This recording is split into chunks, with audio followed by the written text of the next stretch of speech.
Salut à tous, je suis ravie de vous retrouver dans un nouvel update lecture. Je vais vous présenter, comme d'hab, 3 romans. On va commencer tout de suite avec une fin de saga que j'attendais depuis longtemps. Mais il a aussi fallu la finir et ça c'était pas si facile. Je voudrais vous parler de End of Time, le tome 4 de Elvira Time, écrit par Mathieu Guibé et paru aux éditions du Chat Noir. Ceux qui me suivent depuis longtemps le savent, j'ai adoré la série de Elvira Time, qui est une série young adulte sur les vampires assez typique du genre, avec une héroïne badass qui n'a d'autre but que de tuer les vampires. J'ai adoré retrouver le personnage du vampire dans le personnage du méchant à éliminer. Moi ça m'avait éclaté. Elvira, elle est badass, c'est vraiment l'héroïne par excellence pour moi que j'adore. Elle a énormément d'humour et franchement on s'éclate du début à la fin avec cette série, c'est très drôle. C'est bourré de jeux de mots, parfois un peu limite mais totalement assumé par l'auteur, j'en conviens, mais c'est ça qui est très drôle en fait. Les personnages, ils sont parfois presque caricaturaux, mais là encore une fois c'est assumé puisque vous avez Elvira qui est la caricature de la tueuse de vampires, badass, à l'humour mordant, etc. Vous avez Ludwig qui est lui le nerd de service, hyper intelligent, asocial, tout ce que vous voulez. Pareil, c'est un peu la caricature du genre. Et vous avez Belinda, excusez-moi de le dire, mais c'est la caricature de la blonde. Voilà, c'est dans ces moments-là où je kiffe d'être brune, vous pouvez pas vous imaginer, parce que c'est tellement méchant, mais c'est pas grave, ça fait du bien à dire.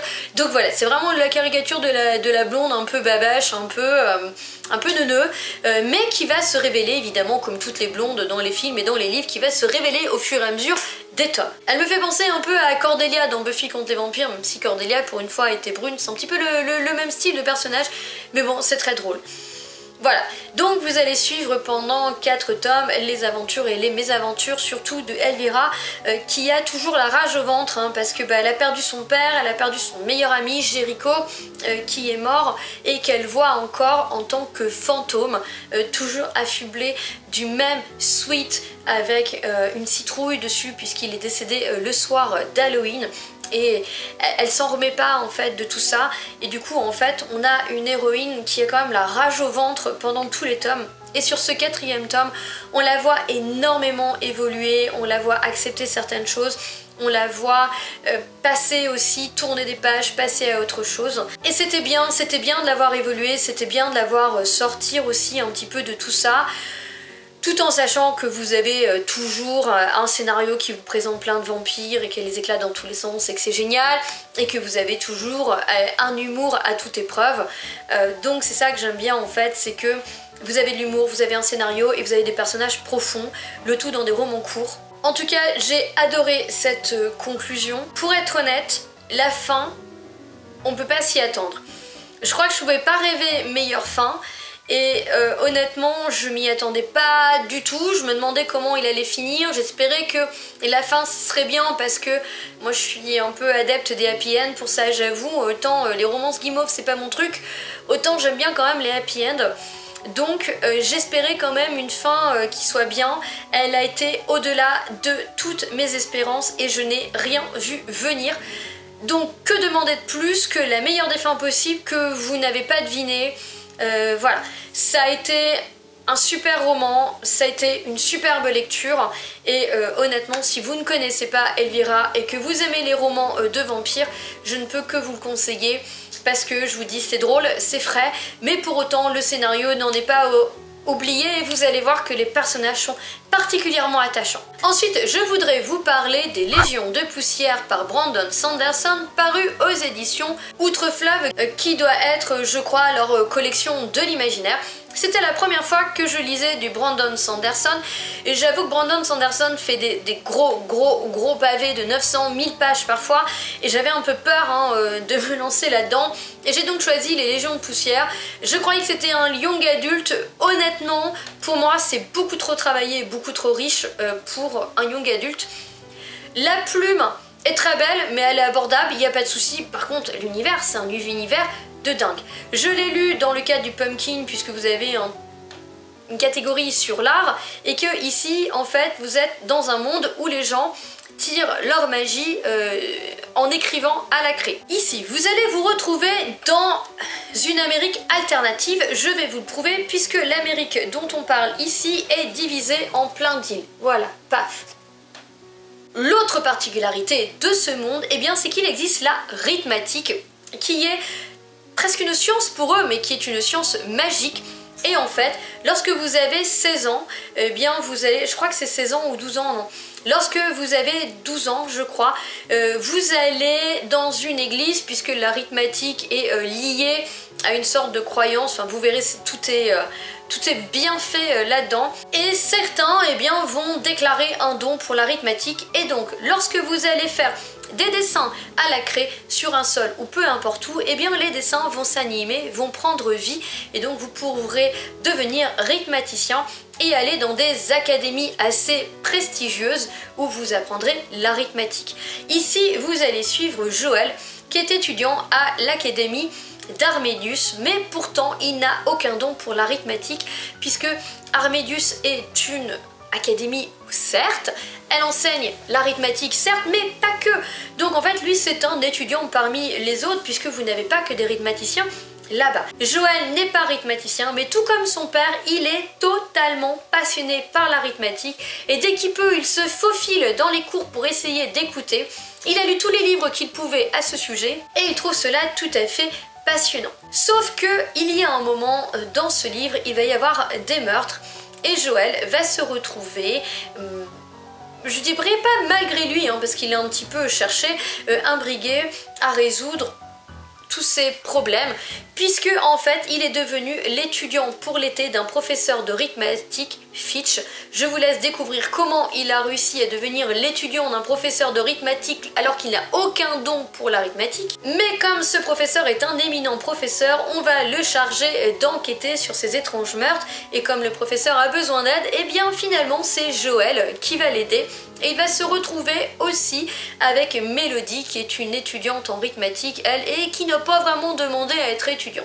Pourquoi? Parce que les arithméticiens, une fois qu'ils ont eu leurs études, ils doivent aller sur une certaine place et défendre le reste des îles finalement, puisque là-bas, sur l'île de Nebraska, vous avez ce qu'on appelle des criolins, je vous explique ça après, des criolins sauvages, et vous devez les combattre tout le temps, parce que s'ils s'échappent de là, eh bien c'est toutes les îles des États-Unis qui vont se retrouver complètement décimées. Donc vous gagnez bien votre vie, etc., mais vous devez 10 ans de votre vie à l'armée, donc ça n'enchante pas forcément Mélodie, qui n'a absolument pas demandé à avoir le don de l'arithmétique. Vous êtes donc embrigadé là-dedans, dans cet univers, et cet univers est totalement génial. Il faut savoir que Brandon Sanderson a tout créé de A à Z. Vous avez toute l'histoire de l'arithmétique, il a créé des livres qui parlent de l'arithmétique, et il vous met des schémas dans le roman qui vous expliquent en fait différentes positions de défense, puisque vous allez pouvoir attaquer et défendre grâce à votre craie. En gros, vous allez dessiner sur le sol et vos traits vont prendre vie. Donc vous avez par exemple ici des traits qui sont des traits d'attaque. Vous voyez la ligne courbe, et bien c'est une courbe d'attaque. Et vous avez aussi des cercles de défense. Ici vous avez des cercles de défense. Donc en fait vous allez faire sur le sol des cercles qui vont vous protéger. De quoi? Des attaques des autres, mais aussi de ce qu'on appelle leurs crayolins. Vous les voyez ici. Donc les crayolins, vous en voyez aussi sur la couverture. Ce sont en effet des personnages ou des animaux ou peu importe que vous allez faire en craie et qui vont prendre vie et qui vont donc attaquer les autres et manger vos lignes de défense. C'est pour ça qu'on a demandé au professeur Fitch d'enquêter sur ces meurtres, puisque les gens ont été visiblement dévorés par des criolins sauvages. J'ai adoré cette lecture, je l'ai trouvée assez époustouflante parce que c'est d'une originalité, mais vraiment comme je n'avais jamais lu encore, j'ai jamais lu ça, et je me suis passionnée pour ce livre. Alors il faut savoir que c'est un tome unique, mais que Brandon Sanderson disait que c'est vrai que cet univers il demande à être développé encore plus, donc il pourrait y avoir une suite, il pourrait y avoir une préquelle. Ceci étant dit, vous avez une histoire dans ce livre, donc vous pouvez tout à fait l'attaquer sans avoir peur, vous comprendrez tout ce qui se passe. Mais moi j'ai été totalement bluffée, j'ai trouvé que c'était incroyable. C'était ma première découverte de Brandon Sanderson, mais honnêtement je pense que ce sera pas la dernière, même si les autres livres qu'il a fait ce sont des pavés. Je pense que je vais découvrir parce qu'une imagination pareille, un univers aussi abouti, aussi exceptionnel, moi je trouve ça génial. Ceci étant dit, comme je vous le disais, je pensais que c'était des young adultes, mais non, je vois pas comment un jeune ado peut comprendre les tenants et les aboutissants, parce que je peux vous jurer que quand on vous explique les cercles de défense et tout de la magie, mais c'est hyper abouti, c'est-à-dire que vous finissez par croire que ça existe vraiment. C'est tellement abouti que vous pensez que oui, il existe vraiment des livres là-dessus. C'est criant de réalisme et c'est bluffant. Et voilà, je pense que je suis tombée sous le charme de cet auteur, tout simplement. Enfin, on va changer totalement de genre puisque j'ai fini une série avec le tome 3 de Shadow House par Dan Pawlowski, paru aux éditions Hachette. Donc ici, c'est une trilogie young adulte pour faire peur, se faire peur, etc. C'est pas mal fait. On va rencontrer ici des jeunes qui sont attirés dans une maison pour diverses raisons. Une croit qu'elle a hérité de cette maison, l'autre pense que c'est une école de musique, la troisième un pensionnat pour jeunes filles, etc. Ils vont tous arriver dans cette maison pour des raisons différentes et ils vont se rendre compte qu'en fait personne ne les attend, que la maison n'est pas ce qu'elle semble être et qu'elle n'est pas du tout prête à les laisser partir. Ils vont donc essayer de survivre bien malgré eux aux différentes créatures, aux fantômes, et je dirais à la maison elle-même qui a la faculté de se modifier comme elle l'entend et de leur faire voir ce qu'elle a envie qu'ils voient. Ils vont apprendre au fur et à mesure des tomes que la maison en fait se nourrit de la peur des gens et plus particulièrement des jeunes, des enfants, et que d'autres groupes de 5, puisqu'ils étaient 5 à la base, et que d'autres groupes de 5 sont déjà morts ici et qui a leurs fantômes et ils vont essayer de trouver un moyen de s'échapper, sauf que lorsqu'ils essayent de s'échapper, ils retombent toujours sur la maison. Il n'y a aucune logique à ça, il n'y a aucun sens, et on essaye de les tuer, on essaye de leur faire peur, il leur arrive des choses affreuses tout du long. Bref, c'est le roman d'horreur par excellence. Pour autant, je dois dire que le 5e tome n'est pas long, il fait 220 pages, enfin aucun tome n'est long. Pour moi, il était peut-être un petit peu trop. J'avoue que j'ai trouvé que c'était peut-être un peu redondant. En fait, le premier, vous découvrez l'univers, donc vous trouvez ça assez chouette. Le deuxième, ouais, ok, pourquoi pas, ils poursuivent. Le troisième, en fait, vous retrouvez toujours un peu les mêmes ficelles. Ils vont toujours avoir des trucs pour leur faire peur. Il y a toujours des créatures qui sont à leur poursuite, qui essayent de leur faire du mal. C'est toujours les mêmes, toujours la même façon de s'en sortir. J'avoue, je vais pas vous le cacher, ce 3e tome m'a un peu lassé. Je l'avais acheté de case, mais ça tombe bien parce que je l'ai lu vite, hein, 220 pages, ça s'est lu super vite. Mais je lisais autre chose en parallèle parce que... ouais, en effet, ça m'a un peu lassé. Et force est d'avouer, je pense qu'ils auraient fait 2 tomes, quitte à les faire un petit peu plus épais, ça aurait peut-être été mieux. Ça n'enlève pas la qualité du roman, qui peut tout à fait se lire dans des périodes de pumpkin, en tout cas plus l'hiver, dans le noir, etc. Si vous êtes un peu impressionnable, ça peut marcher sur vous parce que l'atmosphère est très bien rendue, les personnages sont assez sympas, ils sont terrorisés, donc il y a des moments où ils n'ont pas des réactions très cool, mais c'est crédible quoi, je veux dire, ils sont terrorisés. Donc en fait, j'ai trouvé leurs réactions crédibles.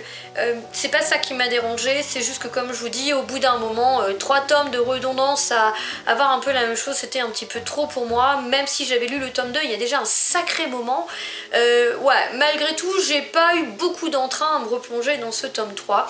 Ceci étant dit, c'est quand même une série à découvrir, et pour être honnête, si vous n'allez pas au bout des 3 tomes, il n'y a pas grand chose d'extraordinaire. Je veux dire, à la fin, ils sortent quoi, enfin, pas tous, évidemment, mais il y en a certains qui arrivent à sortir, mais ça, voilà, on le devine, et bon, voilà, si vous finissez pas les 3 tomes, je pense que ça va pas vous manquer, mais si vous avez envie de frissonner un petit peu, ça peut être un très très bon livre.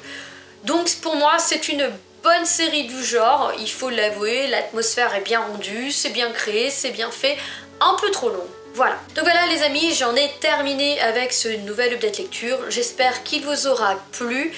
J'ai eu une lecture moyenne et 2 très bonnes lectures. Une fin de saga où bah forcément c'est difficile de quitter les personnages, et la découverte d'un auteur qui m'a laissé sur le cul. Donc voilà, c'était plutôt riche en émotions. En tout cas, à toutes et à tous, je vous souhaite une excellente journée, d'excellentes lectures, et je vous dis à bientôt. Ciao, bye.